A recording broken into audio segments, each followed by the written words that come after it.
First one వచ్చేసి OTG ఎందుకు తీసుకున్నాను, కన్వెన్షన్ ఎందుకు తీసుకోలేదు. యాక్చువల్గా అయితే కన్వెన్షన్ అనే ఫిక్స్ అయ్యి షాప్స్కి వెళ్ళాను.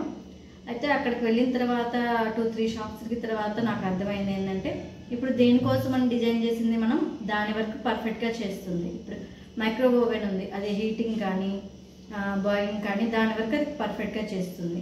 అలాగే ఓటీజీ గ్రిల్లింగ్ టోస్టింగ్ దాని వరకు అది పర్ఫెక్ట్గా చేస్తుంది. ఇప్పుడు కన్వెన్షన్ అంటే రెండు కాబట్టి ఎలా అయినా ఓటీజీలో వచ్చేంత పర్ఫెక్ట్ కుకింగ్ గ్రిల్లింగ్ కన్వెక్షన్లో రాదు అనేది అర్థమైంది.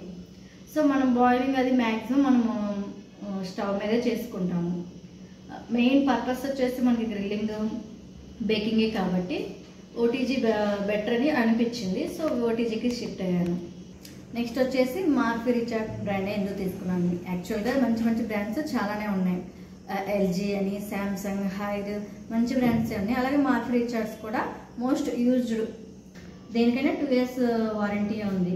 ఇంకా కొన్ని వాటికైతే శాంసంగ్ వాటికి ఎక్స్ట్రా మనీ పే చేసి ఎక్స్టెండెడ్ వారంటీ కూడా తీసుకోవచ్చు. కానీ ఇది ఎందుకు తీసుకున్నానంటే, ఫస్ట్ ఈ హోమ్ బేకింగ్ అంతా తమిళనాడులో స్టార్ట్ అయ్యింది.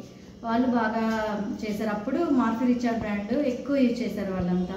సో నాకు అనిపించింది ఏంటంటే, వాటికంటే ఇది మనకి పెద్దగా రాదు కదా, కొంచెం మనం ఎట్లా యూజ్ చేసినా ఇది కొన్నాళ్ళు గ్యారెంటీగా మనం తెలియక యూజ్ చేసినా కూడా ఇది కొంచెం మొద్దుగా వస్తుంది అని అనిపించింది.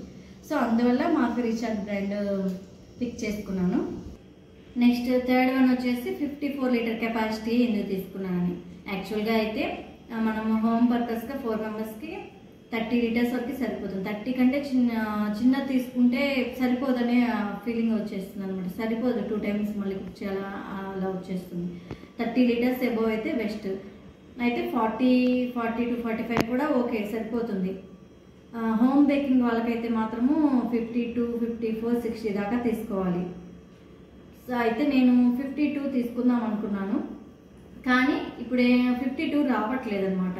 54, 52నే కొంచెం డెవలప్ చేసి అందులో ఏమన్నా ఉంటే మిస్టేక్స్ అవి సర్చ్ చేసి 54 రిలీజ్ చేశారు. 60 అయితే మరీ ఇంకా చాలా పెద్దది అయిపోయి చాలా ప్లేస్ కూడా ఎక్కువ పట్టే చాలా పెద్దగా అనిపిస్తుంది. సో అందుకని చెప్పేసి 54 తీసుకున్నాను. ఇది వచ్చేసి డీహైడ్రా ఆప్షన్ కూడా ఉంది, అది కూడా మంచి ఆప్షన్ అనమాట ఇందులో. అలాగే 60 లీటర్స్ దాంట్లో ఇప్పుడు లేటెస్ట్గా వచ్చిన దాంట్లో గ్రిల్ ర్యాక్ వచ్చేసి మనకి ఇది ఉంది కదా గ్రిల్, దీనికే కొంచెము టిక్కాలు పెట్టుకునే దానికి దీనికే ఇట్లా ఇచ్చారు, ఇట్లా టిక్కాలు పెట్టుకోవాలి. అలాంటప్పుడు మనకి కేక్ టిన్నులో అవి పెట్టుకోవడానికి ఈ 3-4 కేక్ టిన్స్ పట్టమన్నమాట, కొంచెం డిఫికల్ట్గా ఉంటుంది. సో ఇక దీంట్లో రోటసరీ రాడ్ ఉంటుంది కదా, దానికే వీల్స్ లాగా ఇచ్చేసి టిక్కాలు పెట్టుకునే కూడా ఫిక్స్ అయ్యింది, రొటేట్ కూడా అవుతుంది. సో నాకు ఇది బాగా అనిపించింది. నాకు తెలిసిన ఇన్ఫర్మేషన్ అయితే ఇచ్చాను, ఎవరికైనా యూజ్ అవుతుందేమో అని చెప్పేసి.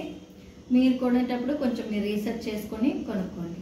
నేనైతే ఆన్లైన్లో ఆర్డర్ చేయలేదు, డైరెక్ట్గా షాప్ నుంచే తెచ్చుకున్నాను. ఒకవేళ సెకండ్ పీస్ అలా వస్తుంది, ఏదైనా డ్యామేజ్ పీస్ వస్తుందేమో అని చెప్పేసి. మీకు వీడియో అయితే నచ్చితే ఒక లైక్ చేయండి, షేర్ చేయండి, ఎవరికైనా యూజ్ అవుతుంది అనుకుంటే. Thanks for watching.